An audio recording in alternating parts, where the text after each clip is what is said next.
অতি গুরুত্বপূর্ণ 5টা আমলের কথা বলবো ইনশাআল্লাহ। কয়টা আমল? 5টা আমলের কথা বলবো। জীবনের তরে এই 5টা আমল সারা জীবন নিয়মিত আঁকড়ে ধরবেন, আমল করবেন। যারা নিয়ত করতেছেন হাত তোলেন। আল্লাহ আমাদের সবাইকে আমল করার তৌফিক দান করুন। আল্লাহ আমাদের সবাইকে কবুল আর মঞ্জুর করুন। নাম্বার 1, সবচেয়ে বেশি যেটা করতে হবে পরিমাণে, জুমার দিন, জুমার রাত, বৃহস্পতিবার সন্ধ্যা থেকে নিয়ে শুক্রবার সন্ধ্যার আগ পর্যন্ত পরিমাণে সবচাইতে বেশি করতে হবে যে আমলটা, সেটা হলো দুরূদ শরীফের আমল।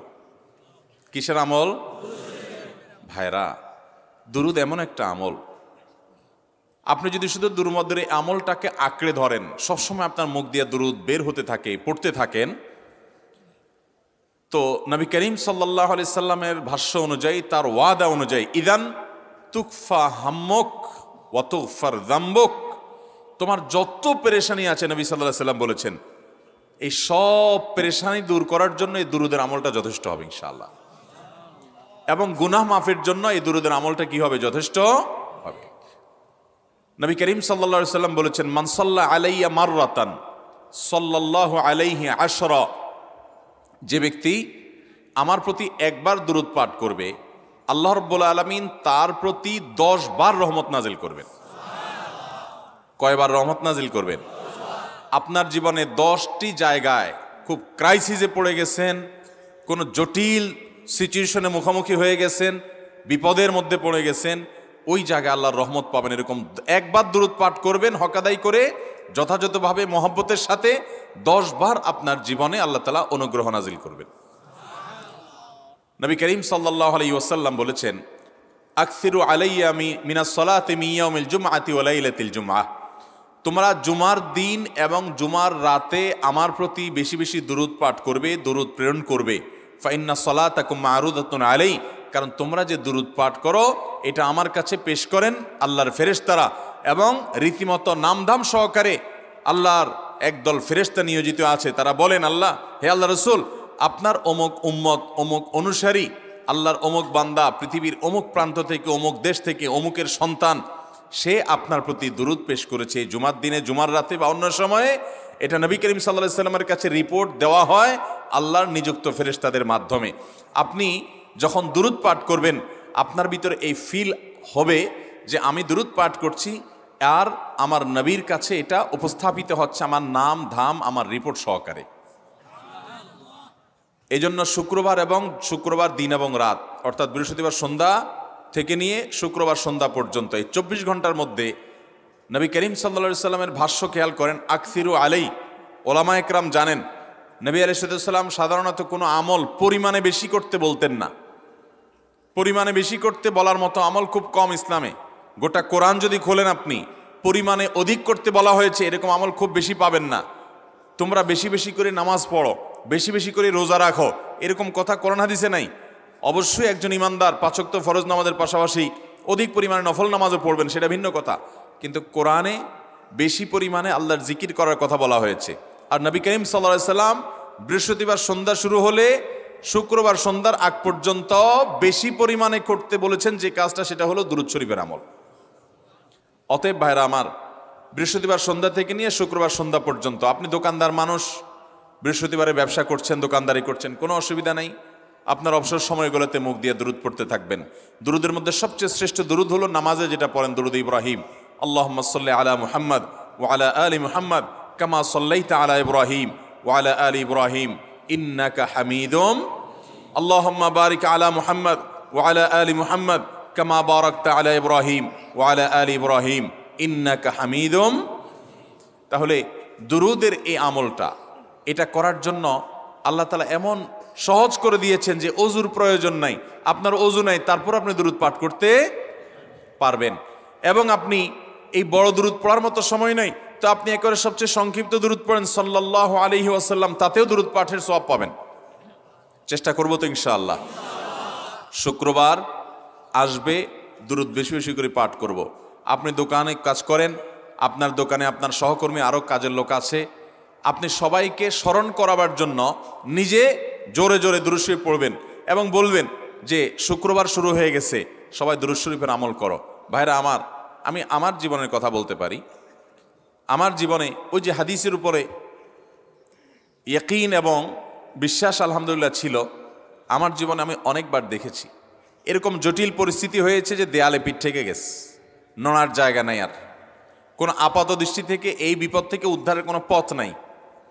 দুরুদ, ইস্তেগফার, দোয়া ইউনুস, এই 3 আমল, পাশাপাশি ইয়াজাল জালাল ওয়াল ইকরাম, এই 4টা জিনিসকে এমনভাবে ধরছে, বিশেষ করে দুরুদ, স্পেশালি সারাক্ষণ দুরুদ।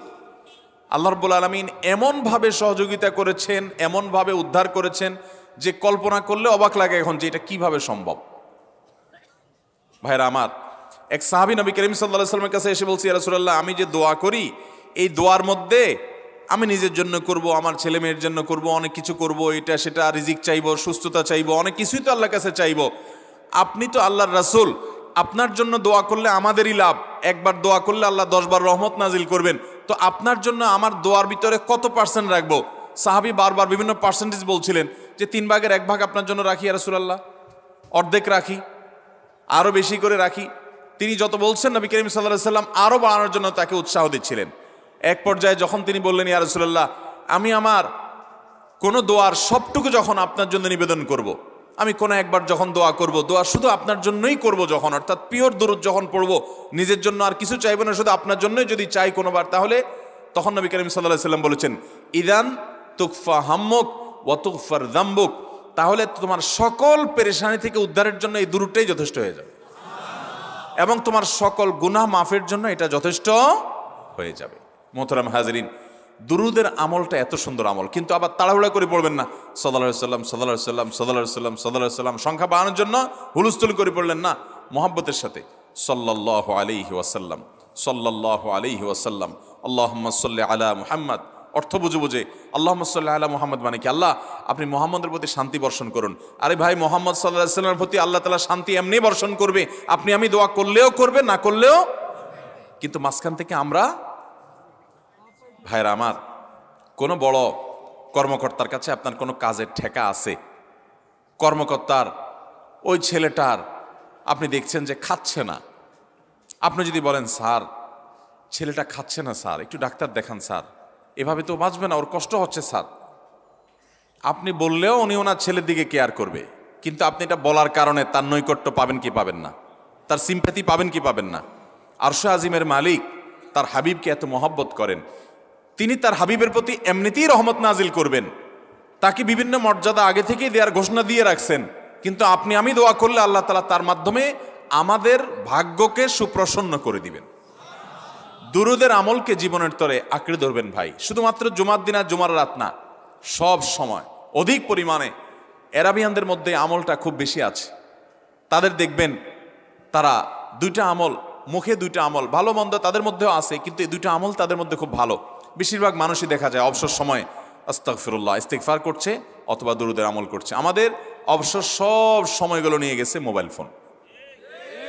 ভাইরা আমার, 4 বছর 5 বছর 6 বছর 7 বছর 10 বছর ধরে মোবাইল টিপতেছেন, ফেসবুক টিপতেছেন, ইউটিউব টিপতেছেন। বুকে হাত দিয়ে আমাকে জবাব দেয়া লাগবে না, নিজের বিবেককে একটু জবাব দেন। এই 10 বছর ফেসবুক, ইউটিউব, টিকটক, হোয়াটসঅ্যাপ টিপে আপনার অর্জন কি হয়েছে একটু হিসাব মিলান। এই যে স্ক্রল করতেছেন আঙ্গুল দিয়া, ঘন্টাকে ঘন্টা এই আঙ্গুল দিয়ে টানছেন টানছেন, নিচের দিকে যাচ্ছেন স্ক্রল করে ফেসবুকে, ইউটিউবে, একের পর এক, আপনার জীবনে অর্জনটা কি হয়েছে বলেন? ভাইরা আমার, এই মোবাইলের নিয়ন্ত্রণ করতে হবে, প্রয়োজনে ব্যবহার করতে হবে, কিন্তু এটাকে অনিয়ন্ত্রিত ব্যবহার করা যাবে না। একেবারে যখন তখন সারাদিন টিপাটিপি করলেন, আজকাল তো পোলাপান টয়লেটে গেলেও নিয়ে যায়। আল্লাহ তাআলা আমাদেরকে এই রোগ থেকে বেঁচে থাকার তৌফিক দান করুন। ভাইরা আমার, জীবনটাকে পরিবর্তন করতে হয়, সারা জীবন তো একরকম থাকলে হবে না। বহুত পাগলামি করেছি, আসুন নিজেকে সংশোধন করি। তাহলে জুমার দিন উপলক্ষে 1 নম্বরের আমল বলেছি, বেশি বেশি কোন আমল করতে হবে? সারা জীবন মনে রাখবো তো ইনশাআল্লাহ? বাসা বাড়িতে পরিবারের লোকদেরকে মনে করাবো তো ইনশাআল্লাহ? আমি আমার ড্রাইভার থাকুক, আমার ছেলে মেয়ে থাকুক, আমার পরিবারের লোক থাকুক, আমি আমার কথা আপনাদের বলি উৎসাহের জন্য, যে জুমার দিন শুরু হয়ে গেলে আমি, শুধু আমি না, আমার পরিবার অন্যান্যরাও একে অন্যকে আমরা স্মরণ করে দিই। কে কে দুরূদ পড়তে কতবার পড়ছো, কেউ পড়ছে কিনা একবারও, সন্ধ্যা হয়ে গেছে, অনেক হয়ে গেছে, সবাই শুরু করি, আমলটা করবো তো ইনশাআল্লাহ। নাম্বার 1। নাম্বার 2, জুমার দিন উপলক্ষে অন্য যে কোনো দিনের চাইতে জুমার দিন অর্থাৎ শুক্রবারের ফজর নামাজ পুরুষরা মসজিদে জামাতের সাথে পড়বেন, জামাতের সাথে পড়ার নিয়ত করবেন পাক্কা। কারণ অন্য যে কোনো দিনের ফজর নামাজ না, শুধুমাত্র যত নামাজ আছে, নবী করিম সাল্লাল্লাহু আলাইহি সাল্লাম বলেছেন আফদালুস সালাওয়াতে ইনদাল্লাহ, আল্লাহর কাছে দুনিয়ার সব নামাজের মধ্যে, 5 ওয়াক্ত সাধারণ নামাজগুলোর মধ্যে সবচাইতে উত্তম নামাজ হলো সলাতুল ফজরে মাআল জামাআতে ইয়াউমাল জুমআহ, জুমার দিন ফজরের নামাজ জামাতের সাথে আদায় করা হলো যত নামাজ আছে এর মধ্যে সবচেয়ে শ্রেষ্ঠ নামাজ। তাহলে জুমার দিনে এই বিষয়টা বিশেষভাবে খেয়াল রাখবো। জুমার দিন ফজর নামাজটা পুরুষরা কোথায় পড়বো, এবং সেটা বৃহস্পতিবার থেকে পরিকল্পনা শুরু করবো যে কালকের ফজর নামাজ যাতে কোনো অবস্থাতে আমার মিস না হয়। আমাদের আখিরাতের ব্যবসা এটা ভাই, আখিরাতের কারেন্সি সংগ্রহ করা।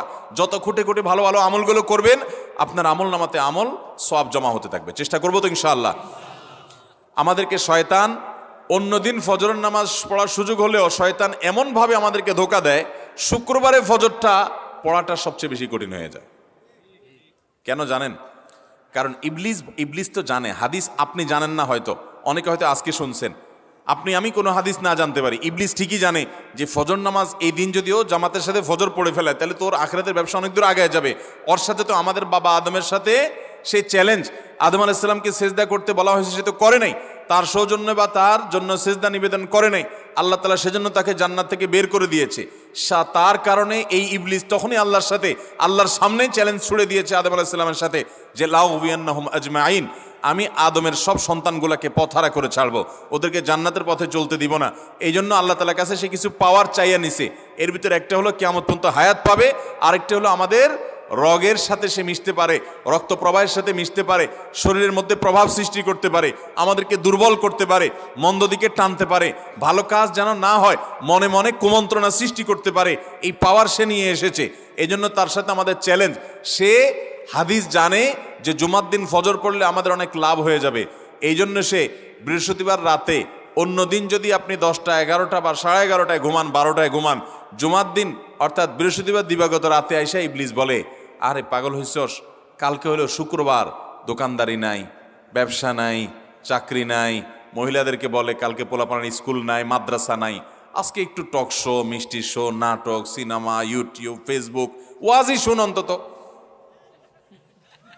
শয়তান কি বলে, ঠিক আছে তো যদি এত ফিল্ম দেখতে মনে না চায়, তো যদি মুসলমান হস, নেককার হস, তো ঠিক আছে অমুক হুজুরের ওয়াজ শুন।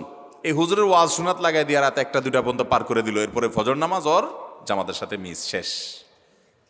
ভাইরা আমার, প্রত্যেক বৃহস্পতিবার আসলে সন্ধ্যার সময় প্রতিজ্ঞা করব, সপ্তাহের অন্য দিন যদি আমার ত্রুটি বিচ্যুতি হয়ও আমি সেটাকে কারেকশন করার চেষ্টা করব, কিন্তু শুক্রবার ফজরটা পুরুষ হিসাবে আমি জামাতের সাথে পড়বই পড়বো। তার জন্য রাতে আগে আগে শোবো, ডাবল ট্রিপল অ্যালার্ম দিয়ে শোবো, অন্য নামাজি বন্ধুকে বলবো ফোন দিয়ে ডেকে দিবি, একে অন্যের সহযোগিতা করব, কিন্তু ফজরের নামাজ জুমার দিন ছাড়বো না ইনশাআল্লাহ। ঠিক আছে তো? কয়টা আমল হলো? 2টা। মনে রাখবেন তো ইনশাআল্লাহ? আগামী বছর তো আমার মাহফিল আমি আর করব না, কিন্তু আগামী বছর যে মাহফিল করবেন সে আলোচককে আমি রিকোয়েস্ট করবো ইনশাআল্লাহ, আয়োজকরা এটার সবক জননায় আগামী বছর দিতে পারবেন তো ইনশাআল্লাহ? আমল যদি করেন তাহলে সবক ঠিকই দিতে পারবেন। ওই যে ভাই সবগুলো শুনে দিছে, কারণ এই আমল করেন। আচ্ছা, 3 নম্বর আমল হলো সূরা কাহাফ পড়বো। কোন সূরা পড়বো? সূরা কাহাফ। যারা কোরআন পড়তে পারেন না তারা শুনবেন, আর যারা পড়তে পারেন তারা নিজে পড়বেন। সূরা কাহাফ যদি জুমার দিন কেউ পড়ে, নবী করিম সাল্লাল্লাহু আলাইহি সাল্লাম বলেছেন এই সূরাটা তার জন্য নূর হবে, নূর, আলো আল্লাহর তরফ থেকে। কিয়ামতের ময়দানে ভয়াবহ গুটগুটে অন্ধকার হবে। কিয়ামতের একটা ভয়াবহ শাস্তি হলো অন্ধকারের শাস্তি। ভাইরা আমার, অন্ধকারের শাস্তি মানে এমন ভয়াবহ অন্ধকার হবে যে দুনিয়ার অন্ধকারের সাথে কোনো তুলনাযোগ্য নয়।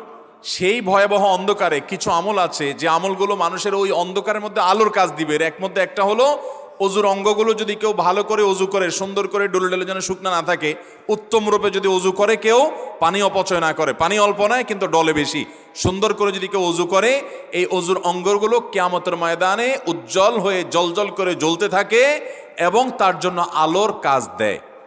সবাই যখন অন্ধকারের আযাবের মধ্যে নিমজ্জিত থাকে, হাউতাশ করে, তখন এই ব্যক্তির এই আমলটা তার আলো ভূমিকা আসে। আর আরেকটা হলো এই সূরা কাহফ। অন্য অনেক ওলামা ইকরাম বলেছেন এর ব্যাখ্যা হলো সূরা কাহফ যদি কেউ এক বৃহস্পতিবারে পড়ে, পরের বৃহস্পতিবার পর্যন্ত, এক শুক্রবারে যদি পড়ে, পরের শুক্রবার আগ পর্যন্ত পুরা সপ্তাহব্যাপী তার ভিতরে নূর, ঈমানের নূর, তাকওয়ার নূর, ইলমের নূর, আমলের নূর, ভালো মানুষ হওয়ার নূর তার ভিতরে আল্লাহ তাআলা সৃষ্টি করে দিবেন। এই জন্য জুমার দিন সূরা কাহফ পড়বো তো ইনশাআল্লাহ। আলহামদুলিল্লাহ ভাই, আপনাদেরকে যে আমলগুলো করছি এগুলো আমি, আমার পরিবার সদস্য, পরিচিত, সহকর্মী, আমি চেষ্টা করি সবাইকে স্মরণ করানোর এবং আমল করার চেষ্টা করি। আপনাদেরকেও বলছি ভাই, জুমার দিন যেহেতু, অতএব আজকে জুমার দিন উপলক্ষে বলে যাচ্ছি, জুমার দিনের এই 14-15টা আমলের মধ্যে সামারি করে আমি 5টা আমল করে দিচ্ছি, যে এগুলোর গুরুত্ব অনেক বেশি অন্য অনেকগুলো চাইতে, এগুলো বিশেষভাবে করব। তাহলে এর মধ্যে প্রথমটা চলে গেল দুরুদ বেশি বেশি করে পড়ব।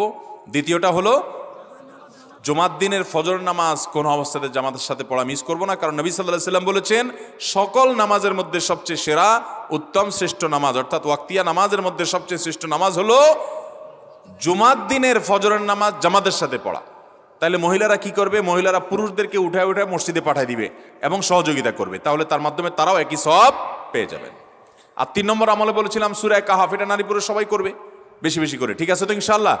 আমরা অনেক ভাই আছি সপ্তাহের 6 দিন আমাদের কোরআন পড়ার সুযোগ হয় না, তো অন্তত জুমার দিন সূরা কাহফটা যদি আপনি বাধ্যতামূলক করেন, আলহামদুলিল্লাহ, এটা অনেক বড় সূরা, পড়তে আপনার 20-25 মিনিট 30 মিনিট সময় পর্যন্ত লেগে যাবে।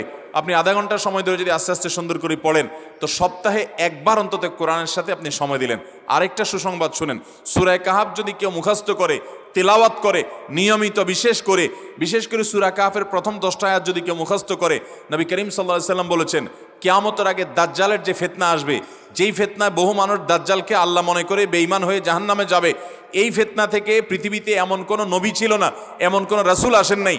এই মানব ইতিহাসের প্রথম মানুষ আদম আলাইহিস সালাম থেকে নিয়ে আমাদের মুহাম্মদ সাল্লাল্লাহু আলাইহি সাল্লাম পর্যন্ত এই লক্ষ লক্ষ যত নবী রাসূল এসেছে, সমস্ত নবী রাসূলরা একটা ব্যাপারে সাবধান করে গেছেন, দাজ্জাল আসবে, যে দাজ্জালের হাতে পাওয়ার থাকবে এত বেশি, অলৌকিকত্ব থাকবে এত বেশি, সে মরা মানুষকে জিন্দা করে ফেলবে, জিন্দা মানুষকে বলবে সে মরে যাবে, তার হাতেই সব কন্ট্রোলিং পাওয়ার থাকবে, দুনিয়ার সমস্ত রিজিক তার হাতে কক্ষিগত থাকবে, এমন পাওয়ার থাকবে তাকে দেখে মানুষ বলবে হ্যাঁ এই তো আল্লাহ, এই তো সব কিছু পারে, বেঈমান হয়ে যাবে। এই দাজ্জালের ফিতনায় তোমরা পড়বা না, বেঁচে থাকবা। বুদ্ধি দিয়া বিবেক দিয়ে মানুষ বাঁচতে পারবে না। দাজ্জালের ফিতনা থেকে বাঁচার জন্য সকল নবী রাসূলরা এই জন্য সাবধান করেছেন। আমাদের নবী সাল্লাল্লাহু আলাইহি সাল্লাম নামাজের শেষ বৈঠকে দোয়া মাসুরের জায়গায় একটা দোয়া পড়তেন, আল্লাহুম্মা ইন্নী আউযু বিকা মিন আযাবিন নার ওয়া আযাবিল কবর ওয়া আউযু বিকা মিন ফিতনাতিল মাহইয়া ওয়াল মামাত ওয়া আউযু বিকা মিন শাররি ফিতনাতিল মাসিহিদ দাজ্জাল। আল্লাহ আপনার কাছে দাজ্জালের ফিতনা থেকে পানা চাই। 1450 বছর হয়ে গেছে, এখনো দাজ্জালের আবির্ভাব হয় নাই, হবে কিয়ামতের আগে, কখন হবে আল্লাহ ভালো জানেন। কিন্তু নবী সাল্লাল্লাহু আলাইহি সাল্লাম বলেছেন সূরা কাহফের প্রথম 10 আয়াত যদি কেউ মুখস্থ করে, তো এই ব্যক্তিকে আল্লাহ রাব্বুল আলামিন এবং যদি তেলাওয়াত করে, এই ব্যক্তিকে আমলের মাধ্যমে দাজ্জালের ফিতনা থেকে আল্লাহ বাঁচিয়ে রাখবেন। দাজ্জাল তো অনেক পরের কথা, কোথাকার কোন আল্লাহর প্রতি অবিশ্বাসী মুশরিক বা কাফের খেলোয়াড় একটু পায়ের ভেলকি দেখায়, লক্ষ লক্ষ কোটি কোটি মানুষ হুমড়ি খেয়ে তার ভক্ত হয়ে ইমানি চেতনা, আমলি চেতনা, তাকওয়া, তাহারাত সব খুঁয়ে বসে থাকে। আর সেখানে দাজ্জালের মতো এরকম মিরাকল, সব মিরাকল তার হাতে থাকবে। এরকম পরিস্থিতি যখন আসবে তখন মানুষ কি করবে? এখন এই যে তথ্য প্রযুক্তির উন্নতির এই সময়ে কত মুসলমানের সন্তান বেঈমান হয়ে যাচ্ছে, বিজ্ঞানরাই তারা আল্লাহ বানায় বসে থাকতেছে, আছে না নাই? ধারণামূলক বিষয়কে তারা চূড়ান্ত বিষয় বানিয়ে বসে আছে, বেঈমান হয়ে যাচ্ছে। এবং টাকার যে কারিশমা, টাকা দিলে সব হয়ে যায়, টাকা নাই তো কিছুই হয় না। এই জন্য বেঈমান হয়ে অনেকে বলে যে টাকাই নাকি দ্বিতীয় খোদা, নাউজুবিল্লাহ। ভাইরা আমার, দুনিয়ার এই ভেলকি কি দেখছি আমরা, কিয়ামতের আগে ভেলকি আরো অনেক দেখবে আমাদের পরবর্তী প্রজন্ম, আমাদের ছেলে মেয়েরা, নাতিপুতিরা আরো অনেক ভেলকি দেখবে। এমন ভেলকি দেখবে যে তাদের আল্লাহর প্রতি ঈমান আনা, আখিরাতের প্রতি বিশ্বাস করাটা কঠিন থেকে কঠিন হয়ে যাবে।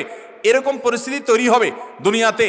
তথ্য প্রযুক্তির উন্নতির নাম দিয়ে, এটার নাম দিয়ে, সেটার নাম দিয়ে মানুষের জীবনযাত্রা সহজ হবে, কিন্তু এর মাধ্যমে মানুষের ঈমান দুর্বল হওয়ার অনেক সম্ভাবনা, শঙ্কা তৈরি হবে এবং শয়তান সেগুলো সৃষ্টি করবে। এই আশঙ্কা থেকে বাঁচার জন্য সূরা কাহফটা হলো মহৌষধের মতো। অতএব জুমার দিন প্রত্যেক শুক্রবারে সূরা কাহফ পড়বো তো ইনশাআল্লাহ। মায়েরা, বোনেরা, আমরা ভাইয়েরা যারা আছি, বাবারা যারা আছি, আল্লাহর ওয়াস্তে জীবনের তরে নিয়ত করে নেন আজকের মাহফিল থেকে জীবনে কখনো বৃহস্পতিবার সন্ধ্যা থেকে শুক্রবার সন্ধ্যার আগ পর্যন্ত আমার হাজার ব্যস্ততা থাকুক, সূরা কাহাফটা পড়া ছাড়া আমি কোনো কাজ করব না আমি আল্লাহর অনেক বান্দাকে ব্যক্তিগতভাবে জানি, আমি নিজেও এতটা গুরুত্ব দিয়ে করতে পারি না। অনেক বড় সরকারি কর্মকর্তা, অনেক বড় পদের নাম আমি বলবো না, আমাকে বলে ভাই আমি মাগরিবের পর, ব্যক্তিগতভাবে আমি জানি উনি খুব সৎ মানুষ, সব মানুষ একরকম হয় না, সৎ মানুষ। উনি বললেন ভাই মাগরিবের পরে আমার ফ্যামিলির সব বাচ্চা কাচ্চা সবাইকে আমি বলি, আমি ব্যস্ত থাকলেও বলি যে মাগরিবের পরে আগে সবাই সূরা কাহাফটা পড়ে ফেলো, এরপর অন্য সব আমল। আমরাও চেষ্টা করবো না ইনশাআল্লাহ। কয়টা আমল গেল? 3টা, আর 2টা আছে। 4 নম্বর আমল হলো, দুনিয়াতে যত ফজিলতপূর্ণ আমল আছে এর মধ্যে সবচেয়ে বেশি ফজিলতপূর্ণ আমল এটা, খুব সহজ আমলটা, খুব সহজ, প্রত্যেক শুক্রবার আমরা এটা করতে পারি। আমলটা হলো, নবী করিম সাল্লাল্লাহু আলাইহি ওয়াসাল্লাম বলেছেন, মান বাক্কারা ইয়াউমাল জুমআতি ওয়াবতাকার, যে ব্যক্তি জুমার দিন আগে আগে ঘুম থেকে উঠবে, ভোরে ঘুম থেকে উঠবে, যে ফজর নামাজ পড়তে হবে, যে তাহাজ্জুদ পড়তে পারলে আরো ভালো, এবং মসজিদে আগে আগে যাবে, তাহলে আগে আগে ঘুম থেকে উঠবে, সবাইকে বাসার ডেকে দিবে, আগে আগে ঘুম থেকে উঠাবে। ওয়াগাসসালা ওয়াগতাসাল, ফরজ গোসল হলে ফরজ গোসল করবে, উত্তম রূপে গোসল করবে, ভালো করে গোসল করবে জুমার দিন। ওয়ামাশা ওয়ালামিয়ার কাব, জুমার নামাজের জন্য পায়ে হেঁটে মসজিদে যাবে, বাহনে চড়বে না। কেউ যদি মাজুর হয় সে বাহনে চড়লেও চলবে, কিন্তু সাধারণ যারা সুস্থ আছেন পায়ে হেঁটে মসজিদে যাবেন, বাহনে চড়লেন না। জুমার দিনের কথা, জুমার নামাজের কথা। ওয়াদানা মিনাল ইমামে ওয়ালাম ইয়ালগু, ইমামের কাছাকাছি গিয়ে বসবে, দূরে না, যত কাছে যেতে পারে একদম সামনের কাতার ইমামের কাছাকাছি গিয়ে বসবে, কোনো অনর্থক কথা বলবে না, দুনিয়াবি কথা বলবে না, বেহুদি কাজ করবে না। ওখানে গিয়ে যতক্ষণ সময় পাবে জিকির, আজকার, তেলাওয়াত, তাসবিহ, দোয়া, রোনাজারি, কান্নাকাটি, বই পড়া, দিনী কাজ করা, এর মধ্যে সে কাটাবে নিজেকে। এই কয়েকটা কাজ যদি করে তাহলে কাজ কয়টা হলো? আগে আগে ঘুম থেকে উঠা, ওই যে ফজর নামাজ জামাতের সাথে পড়া ইত্যাদি, গোসল করা উত্তম রূপে, আর পায়ে হেঁটে মসজিদে যাওয়া, বাহনে না চড়া। 4 নম্বর হলো ইমামের কাছাকাছি গিয়ে বসা, কোনো অনর্থক কাজ না করা। এই 4টা কাজ যদি কেউ জুমার দিনে করে, নবী করিম সাল্লাল্লাহু আলাইহি সাল্লাম বলেছেন, ওই ব্যক্তি বাসা থেকে মসজিদ পর্যন্ত যে আসলো, যতগুলো পা ফেলবে, যতগুলো স্টেপ ফেলবে, যতগুলো কদম দিবে, প্রতিটা কদমের বিনিময়ে আল্লাহ রাব্বুল আলামিন তার অ্যাকাউন্টে, তার আমল নামাতে 1 বছর রাত জেগে, সারা রাত জেগে তাহাজ্জুদ নামাজ পড়লে, এবং 1 বছর সারা দিন, প্রত্যেকটা দিন পুরা বছর জুড়ে নফল রোজা রাখলে যে পরিমাণ সওয়াব পাইতো, 1 বছর নফল রোজা, 1 বছর রাতভর জেগে তাহাজ্জুদের নামাজ পড়ার সওয়াব মাত্র একটা কদম ফেলার বিনিময়ে দিবেন। তাহলে আপনার বাসা থেকে যদি মসজিদে আসতে 100টা কদম হয়, 100 বছরের নফল নামাজ, 100 বছরের নফল রোজা, আপনি এটার সওয়াব আপনার অ্যাকাউন্টে জুমার দিন মাত্র 4টা কাজ করার মাধ্যমে আপনি পেয়ে যাবেন। এবং এটি অনেক হাদিস বিশ্লেষকগণ বলেছেন, কোরআন হাদিসে বহু ফজিলতের কথাই বলা আছে, এত বিপুল পরিমাণে, এত অধিক পরিমাণে সওয়াবের কথা যে কারো বাসা থেকে অনেকের আছে যেতে 500 স্টেপ পড়বে। 500 স্টেপ পড়লে কতটুকু হয়? সামান্য একটু জায়গা যেতে 500 কদম হয়ে যায়। অনেকের বাসা থেকে যেতে 500 কদম পড়ে, 300 কদম হয়। তো সে এই 500 বছর নফল নামাজ, নফল রোজা, রাত ভর দিনভর করার সওয়াব, কন্টিনিউয়াসলি করার সওয়াব মাত্র এই মসজিদে গেল আসলো, এই 4টা শর্ত পূরণ করে সেটা সওয়াবটা পেতে পারে। যদি সপ্তাহে 4 জমা হয় তাহলে 4 বার, 500 করে যদি হলো 2000 বছর, এভাবে তার আমল আমাদের সওয়াবের পাহাড় সে জমা করতে পারে শুক্রবারের ছোট্ট আমলটার মাধ্যমে। চেষ্টা করব না ইনশাআল্লাহ? আমি দেশে বিদেশে অনেক আল্লাহর বান্দাকে আমি শুনেছি, এ হাদিস আমি যেদিন থেকে জেনেছি আমি চেষ্টা করেছি এটার আমল, এটার প্রচার মানুষের মধ্যে ছড়ানোর। আমি যখন সৌদি আরবে আজ থেকে আর অনেক বছর আগে, তখন কোনো এক বক্তব্যে আমি আমলের কথা বলেছি। আমার অনেক ভাইয়েরা দেখে বলছেন, ভাই আমলটা শুরু করেছি, আমার কাছে ভালো লাগে, আপনারাও আমলটা করবেন, অন্য আরেকজনকে শিখাবেন এবং দাওয়াত দিবেন। ঠিক আছে তো ইনশাআল্লাহ? তাহলে কয়টা আমল গেল? 4টা। 1 নম্বর গেছে বেশি বেশি দুরূদ পাঠ করা, 2 নম্বর হলো জুমার দিনে ফজর নামাজ জামাতের সাথে পুরুষরা পড়া, 3 নম্বর হলো সূরা কাহাফ পড়া, তেলাওয়াত করা, আর 4 নম্বর হলো এই 4 শর্ত পূরণ করে মসজিদে আগে আগে গিয়ে সুন্দর করে খুতবা শুনে চলে আসা, কোনো কথাবার্তা, খুতবা চলাকালীন সময় কোনো কথাবার্তা, অনর্থক কাজ না করা। 5 নম্বর এবং সর্বশেষ আমল হলো, জুমার দিনে একটা সময় আছে দোয়া কবুল হয়। দোয়া কবুলের যে সময়গুলো আছে এর ভিতরে অত্যন্ত ইম্পর্টেন্ট একটা সময় হলো জুমার দিন। শুক্রবারের একটা সময় সম্পর্কে নবী সাল্লাল্লাহু আলাইহি ওয়াসাল্লাম বলেছেন যে একটা সময় আছে শুক্রবারের, এই সময়ে বান্দা কোনো দোয়া করলে আল্লাহ তাআলা ফিরিয়ে দেন না, কবুল করেন। কিন্তু সময়টা যে ঠিক কখন, এটা হাদিসে নবী সাল্লাল্লাহু আলাইহি ওয়াসাল্লাম বলেন নাই, যাতে করে হয়তো আমরা সারাদিনেরই কম বেশি দোয়ার চেষ্টা করি। এই বিষয়ে মুহাদ্দিসগণ, হাদিস বিশ্লেষকগণ, পণ্ডিত ওলামা একরামগণ হাদিসের বিভিন্ন আকার ইঙ্গিতকে গবেষণা করে অ্যানালাইসিস করে এক একজন এক এক সময়ের কথা বলেছেন। তবে বেশিরভাগ ইমাম, বেশিরভাগ পণ্ডিত ওলামা একরাম, বেশিরভাগ আপনার ইসলামিক স্কলারগণের বক্তব্য হলো যে এই সময়টা হলো জুমার দিনের শেষ প্রহর, আসরের পর থেকে নিয়ে সূর্য ওঠার আগ পর্যন্ত এই সময়টা।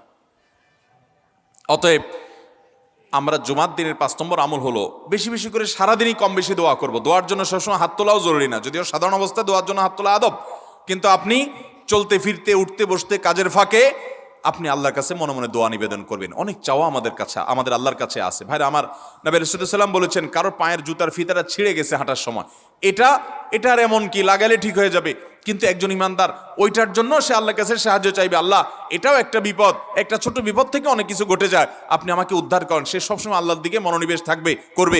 নবী করিম সাল্লাল্লাহু আলাইহি ওয়াসাল্লামের পুরো জীবনকে যদি আপনি অ্যানালাইসিস করেন, আপনি অবাক হয়ে যাবেন। একটা বই আছে বাংলায়, বান্দার ডাকে আল্লাহর সাড়া, এটা বাংলা অনুবাদিত নাম। এই বইয়ের লেখক হলেন হিসনুল মুসলিমের যে রচয়িতা, উনি শেখ সাঈদ আল গাহতানি রহমতুল্লাহি আলাই। ওনার সোহবতে যাওয়ার, ওনার সান্নিধ্যে থাকার একাধিকবার খুব কাছাকাছি বসার সুযোগ আমার হয়েছে। সৌদি আরবের একজন বড় আলেম ছিলেন, দুনিয়া থেকে চলে গেছেন। তো ওনার লেখা বান্দার ডাকে আল্লাহর সাড়া, এই বইটা বেশ মোটা সোটা একটা বই। পুরোটা পড়বেন যে নবী করিম সাল্লাল্লাহু আলাইহি ওয়াসাল্লামের জীবনে যে কত রকমের দোয়া করতেন। আল্লাহ আজকার নামে একটা বই আছে ইমাম নববীর, এটাও বাংলা হয়ে গেছে অনুবাদ, আপনি পড়লে অবাক হয়ে যাবেন। ডক্টর খন্দকার আব্দুল্লাহ জাহাঙ্গীর রাহমাতুল্লাহ রাহে বেলায়েত একটা বই আছে দোয়া এবং জিকিরের, আপনি অবাক হবেন যে কি পরিমাণ দোয়া এবং জিকির নবী সাল্লাল্লাহু আলাইহি ওয়াসাল্লাম জীবনে পড়তেন। ঘুম থেকে উঠার সময় দোয়া আছে না নাই? এরপরে ঘুম থেকে উঠে যখন আপনি বাথরুমে যাবেন, দোয়া আছে না নাই? আবার টয়লেটে গেলেন, টয়লেট সেরে আসলেন, আপনি ওযু করবেন, ওযুর জন্য দোয়া আছে না নাই? বিসমিল্লাহ। এরপরে ওযু শেষ করলেন, কালিমায়ে শাহাদাত আছে না নাই? এরপরে আপনি যখন ঘর থেকে বের হয়ে মসজিদে যাবেন, বের হওয়ার দোয়া আছে। বের হয়ে আপনি মসজিদে যাচ্ছেন, যাই পথে পড়ার আলাদা দোয়া আছে। এরপরে আপনি মসজিদে প্রবেশ করবেন, তার জন্য দোয়া আছে। মসজিদে ঢুকার পরে মসজিদে ঢুকার নামাজ আছে। এরপরে মসজিদে নামাজ বন্দিগি ইবাদত জিকির করে বের হচ্ছেন, সেটার জন্য আবার দোয়া আছে। আবার আপনি যাচ্ছেন, কাজকর্মে যাচ্ছেন, বাজারে যাচ্ছেন, সেটার দোয়া আছে। স্ত্রী সহবাস করার সময় দোয়া আছে।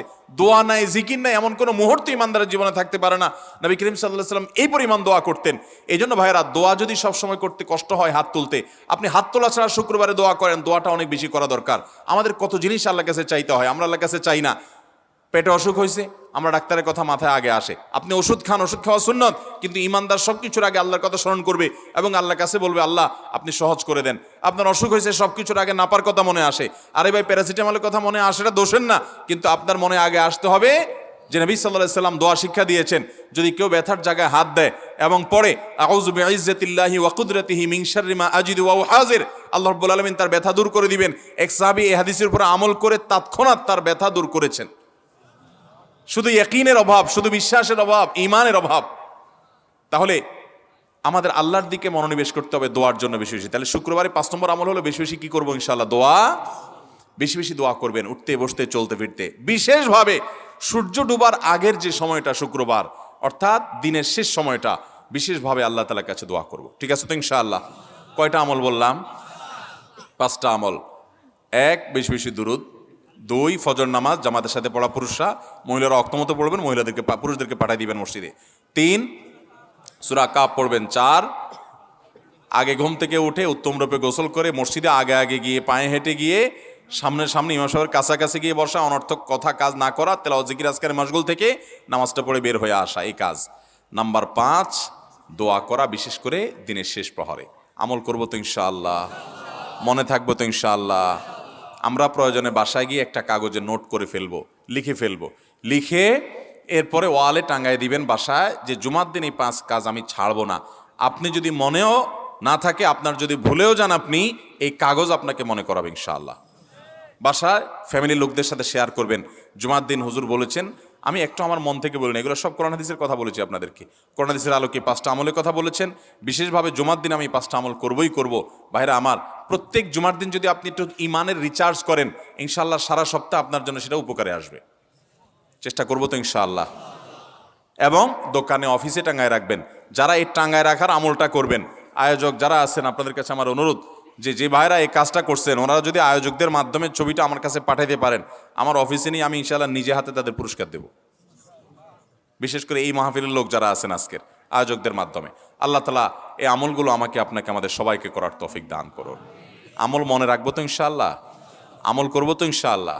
জাযাকুমুল্লাহু খায়রা ওয়া আখিরু দাওয়ানা আলহামদুলিল্লাহি রাব্বিল আলামিন।